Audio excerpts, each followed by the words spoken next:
Hey everybody, as you can see I got my Husqvarna TS348 in the garage, and I'm going to do a Transaxle oil change on it, and I wanted to document this to kind of show everybody how it's done.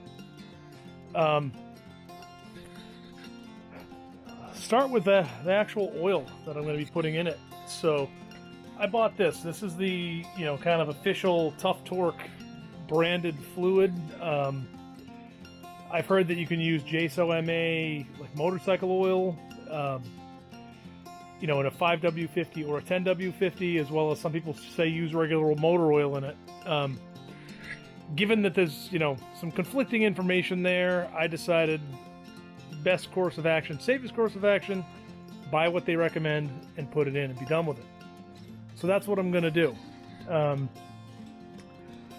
So to start this process, it's going to be some pretty major tractor surgery here.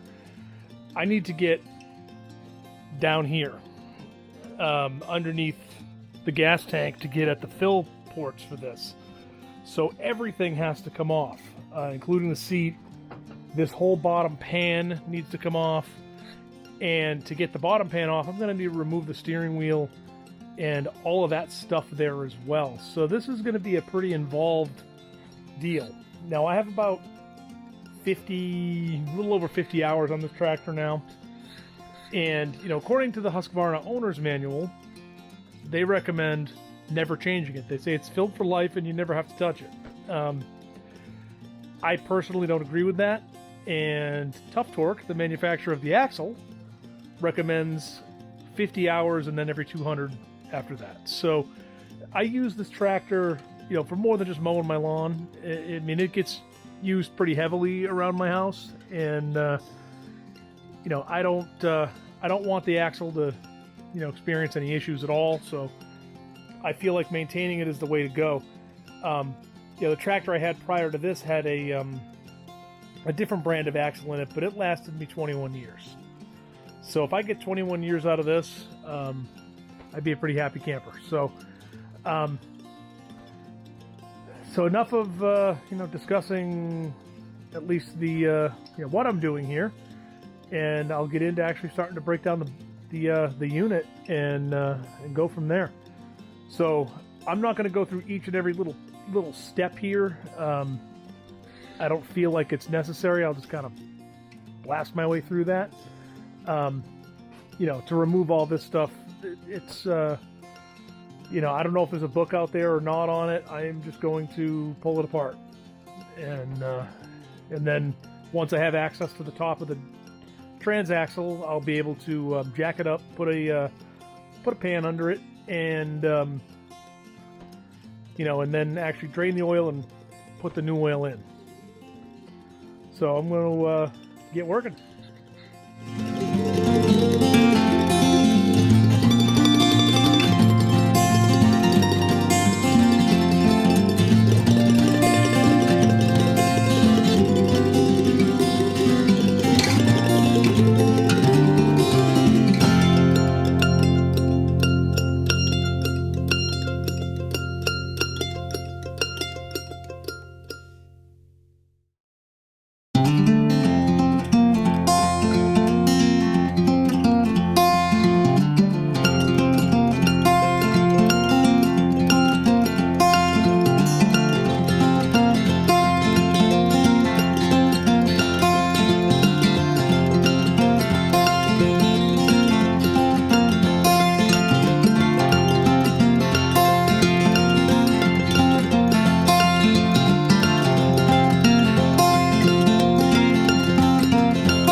Alright, so here it is all apart.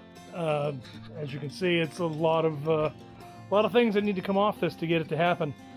If you'll also notice, I had to remove the fan here and slide this pulley up so I could get access to this bolt. This is the fill port for the side that the reservoir feeds, and then this is the fill port for the gear side. So this is the pump, this is the gear. I'm not sure if this is a little low or not. If you look at it, this is the fill level from Husqvarna as purchased. Seems to me like that might be a little bit low, and you know, it's not even hitting this tube. So you know, it could be because the rear is a little bit up in the air. I'm going to level it out and jack it up in the front and just see what it looks like, and then from there I can drain it. Looking at the bottle here, it shows that it's the K66 needs 2.5 liters. This is a 3-liter bottle. So I'm going to need almost all this fluid to fill this thing back up. And I took a look at the gear side as well, and you know, in there I can see the fluid level. Looks like it's about an inch down from the top, so I could certainly replicate that. The fluid actually surprisingly looks very clean at 50 hours. But I'm here, I'm changing it anyways. So, you know, and I'm also going to pop this bottle off and drain it too. So I'm going to set all that up and I'll show you what those steps are. Okay, here we are up underneath the tractor itself, and we need to remove these two plugs right here. If you find the documentation from Tuff Torque, it points them out. The thing I've also noticed is they're the only two on the bottom that have 14mm heads.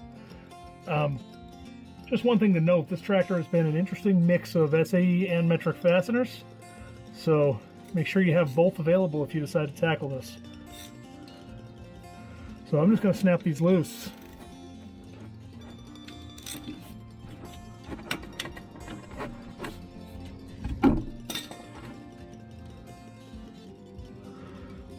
So this is the pump side. There it is. And this one's going to be the gear side. And notice the fluid looks pretty clean. Doesn't look terrible at all. It's coming out slow. I gotta go crack the covers on these to get them to flow a little faster. But I'm gonna give this a couple of hours to drain out good and proper, and then I'm gonna refill it with fluid. Okay, so it's had a chance to fully drain at this point, and now it's basically time to put the drain plugs back in and fill it up. So that's what the drain plugs look like. They do have a washer on them, but this does not look like a traditional crush washer. This one has an O-ring on it, and they're in really good shape, so I'm not going to replace these. I'm just going to reuse what I have. I see no reason not to. So I'm going to crawl underneath here and put these plugs back in.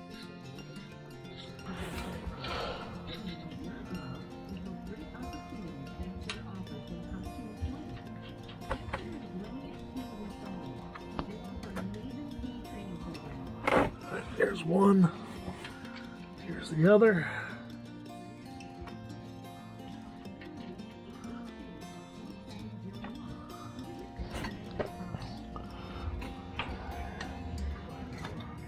I just need to tighten them up. Okay, so tighten up the second one.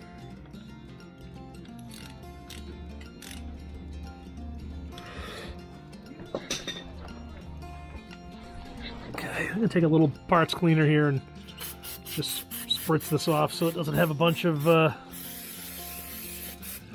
goop on the bottom. That's just going to collect dust.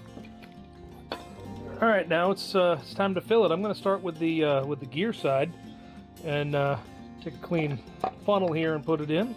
And like I had mentioned, it was about an inch from the top of the opening, so I'm going to fill it to that level.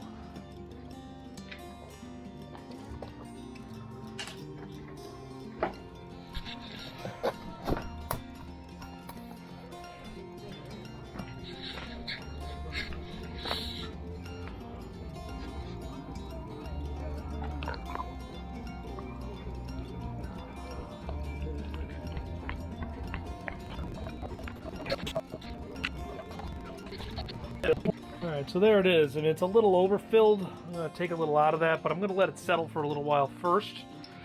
And now I'm going to fill the pump side, and this was filled pretty much right to the top.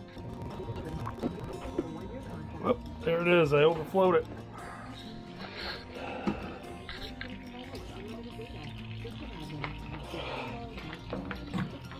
But that ought to be fine. I'll just clean up the mess.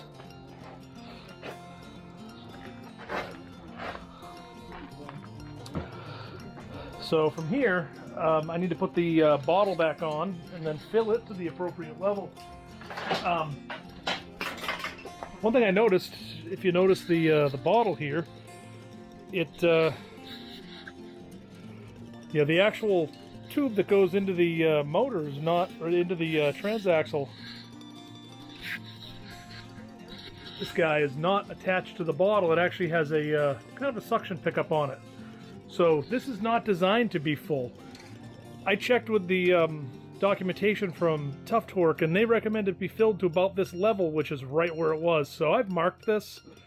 I'm going to reinstall this guy, fill that to that level, and then I can run through the purge procedure and put the tractor back together. Okay, so the next step, now that everything is full, so the bottle's on and filled to the appropriate level, and that's actually at about an inch. It's settled a little bit. So what I'm going to do now is I need to prime this thing, and what the manual says is to run the tractor, and then, you know, with this pulled out so that it's freewheeling, to run it for a little bit, and then to push it in, and then push it in and out, in and out of forward and reverse gear to make sure that it works. Now, obviously, for me to start the tractor, I need to put the whole thing back together, and I'm not going to do that. So what I'm going to do, drill, and just spin it over slowly.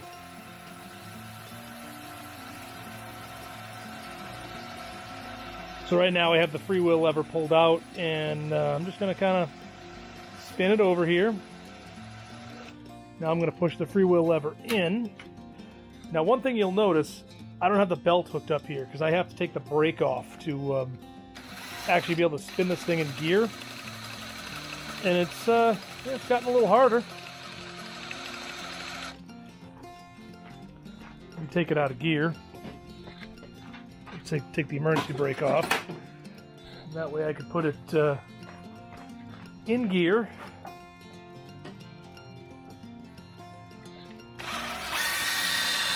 And there they go, the wheels are turning forward.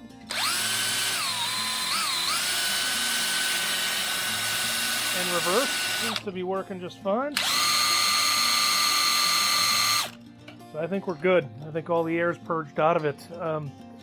From what I've read, this will, purge the air on its own anyway, regardless of what you do. But I wanted to make sure that everything turned and that I could do all that without having to put it all back together and then actually drive it. And from here, I can look at my levels, and my fluid levels all look good. So from here, it's time to just button it up, put the tractor back together in the reverse order that I took it apart.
that's it.